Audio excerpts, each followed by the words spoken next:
कैसे हैं आप लोग? आज हम आपसे वापस मिले हैं। आज हम पढ़ेंगे पाठ 1, याद तुम्हारी आती है।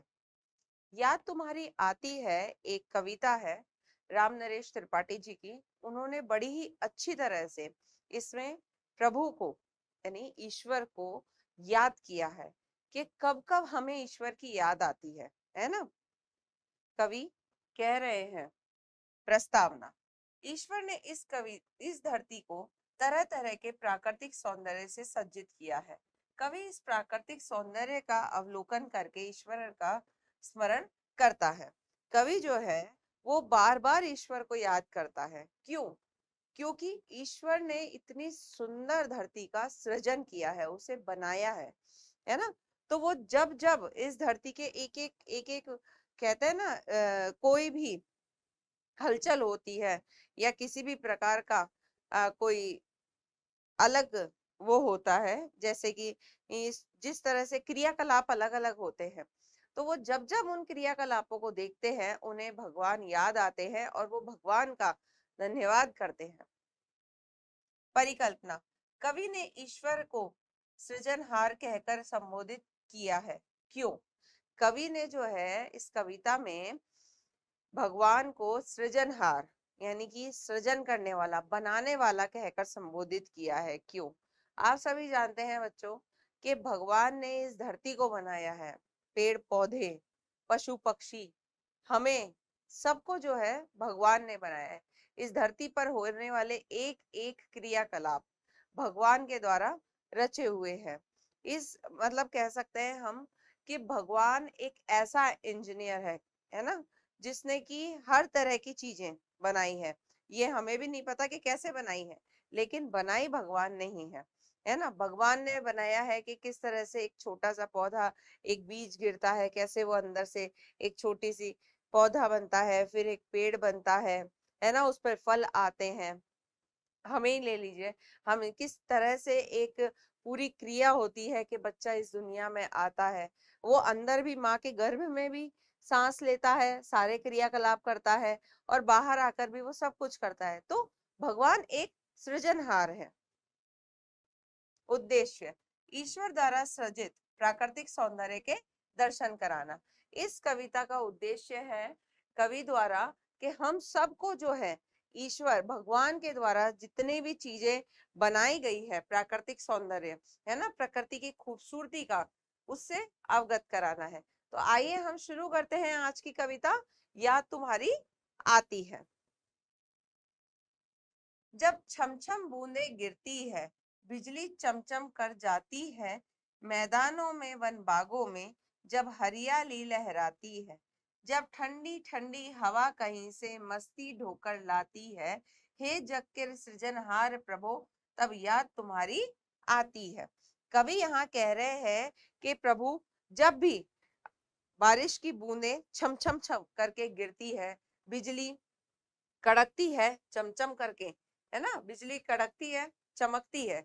जब बिजली चमचम करके चमकती है, मैदानों में वन बागों में जब हरियाली लहराती है, कि मैदानों में और बागों में जब चारों तरफ हरियाली लहराती है, जब हरियाली दिखाई देती है, जब ठंडी हवा कहीं से मस्ती ढोकर लाती है, जब कहीं पवन के झोंके जब चलते हैं, है ना, ठंडी ठंडी हवा चलती है और वो ठंडी हवा जो है मस्ती यानी आनंद का भाव हमारे अंदर लाती है। आपने महसूस किया होगा जब भी बारिश के दिनों में या सर्दी में थोड़ा सा सुहावना मौसम होता है, ठंडी ठंडी हवा चलती है, तो जब वो हवा चलती है तो में हमें एक अलग ही मस्ती, अलग ही आनंद की अनुभूति होती है। मस्ती का अर्थ है आनंद। तो जब भी ये सब कुछ होता है, वर्षा की बूंदें गिरती है, बिजली चमकती है ना, मैदानों में और बागों में जब भी हरियाली दिखाई देती है, जब भी ठंडी हवाएं चलती है और वो एक मस्ती का हमें अनुभव करवाती है, आनंद का अनुभव कराती है, तब हे प्रभु, हे ईश्वर, जो कि आप है एक सृजनहार हैं, हे इस धरती के सृजनहार, हे प्रभु आपकी हमें तब तब याद आती है।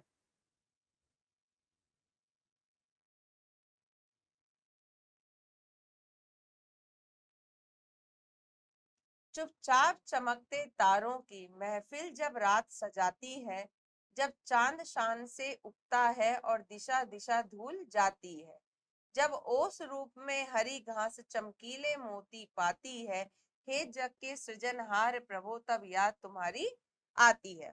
यहाँ कवि कह रहे हैं कि जब भी रात को रात को चुपचाप तारे चमकते हैं, चुपचाप, क्योंकि तारे कभी कोई आहट करके नहीं आते हैं। जैसे ही शाम के बाद रात होती है तो तारे अपने आप आसमान में आ जाते हैं।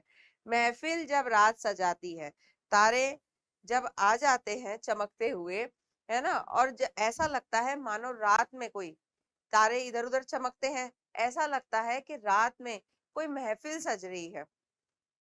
जब चांद शान से उगता है और दिशा दिशा धुल जाती है, जब चांद शान, शान होता है प्रतिष्ठा, और जब चांद जो है अपनी पूरी प्रतिष्ठा के साथ में निकलता है, और दिशा दिशा जब भी धुल जाती है, अर्थात कि जब हवा चलती है, और जैसे आपने देखा होगा जब आंधी वगैरह चलती है तो धूल उड़ती है, तो उसको कोई पता नहीं होता कि वो कहाँ उड़ रही है, वो किसी भी दिशा में चली जाएगी। तो दिशा दिशा जब धूल उड़ती है, जब ओस रूप में हरी घास चमकीले मोती पाती है, और जब ओस के रूप में, है ना, ओस के रूप में हरी घास पर चमकती हुई ओस गिरती है, जब हरी घास पर चमचमाती हुई ओस मोती के समान लगती है, तब हे जग के सृजनहार प्रभु, हे जग को बनाने वाले प्रभु, तुम्हारी याद आती है।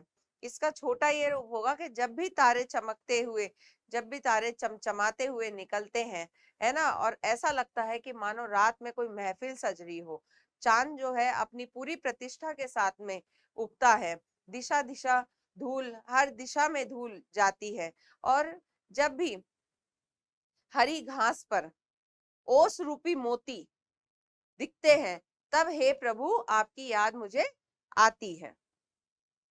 झरने जब झरझर झरते हैं, नदियां मस्ती में बहती है, जब देश देश की बातें वे सागर से जाकर कहती है, जब उतर चांदनी ऊपर से सागर में ज्वार उठाती है, हे जग के सृजनहार प्रभु तब याद तुम्हारी आती है।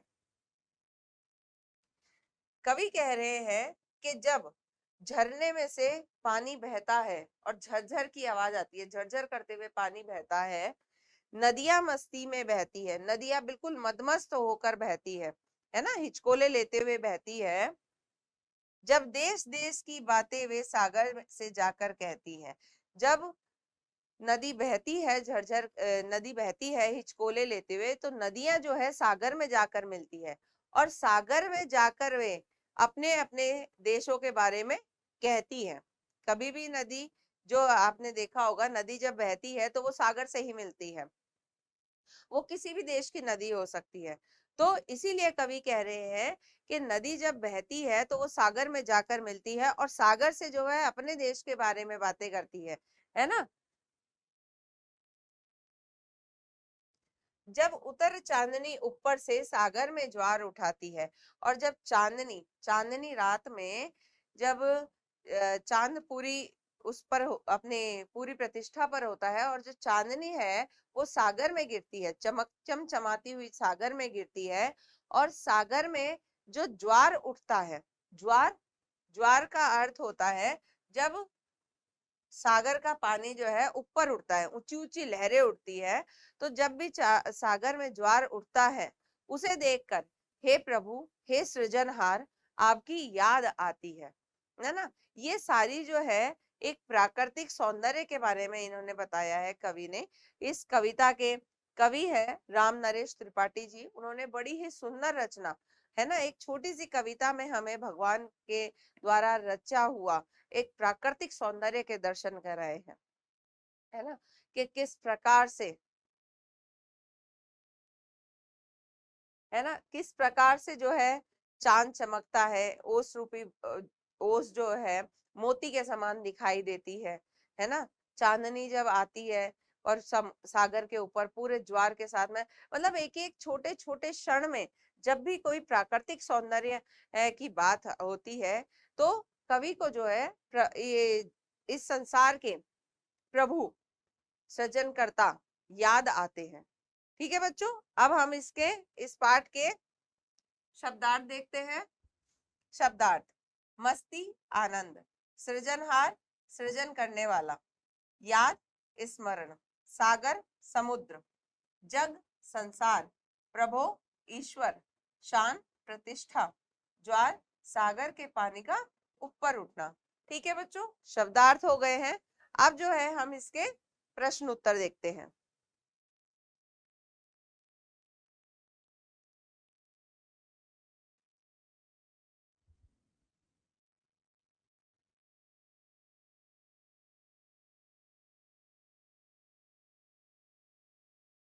गै, सही विकल्प के सामने सही का चिन्ह लगाइए।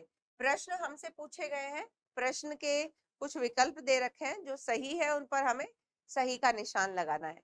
पहला प्रश्न है, चमचम करके क्या चमकता है? बादल, बिजली या आसमान?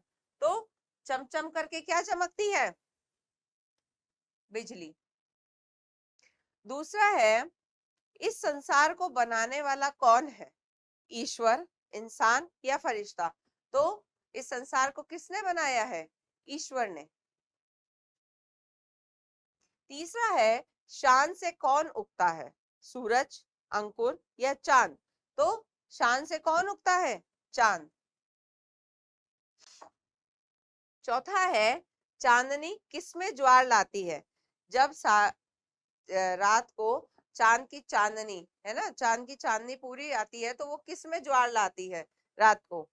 सागर में, नदी में या झील में? तो किस में ज्वार लाती है वो? सागर में। ठीक है बच्चों, यहाँ पे ये हमारा पाठ एक पूरा होता है। हमने इसमें पढ़ा है, कवि ने जो हमें बताया है कि प्रभु जो है वो इस धरती के सृजनहार हैं, जिन्होंने इतने सुंदर सुंदर प्राकृतिक सौंदर्य के दर्शन हमें करवाए हैं। उन्होंने बनाया है सब कुछ। ठीक है, तो बड़े ही सुंदर तरीके से इसमें कवि ने कहा है।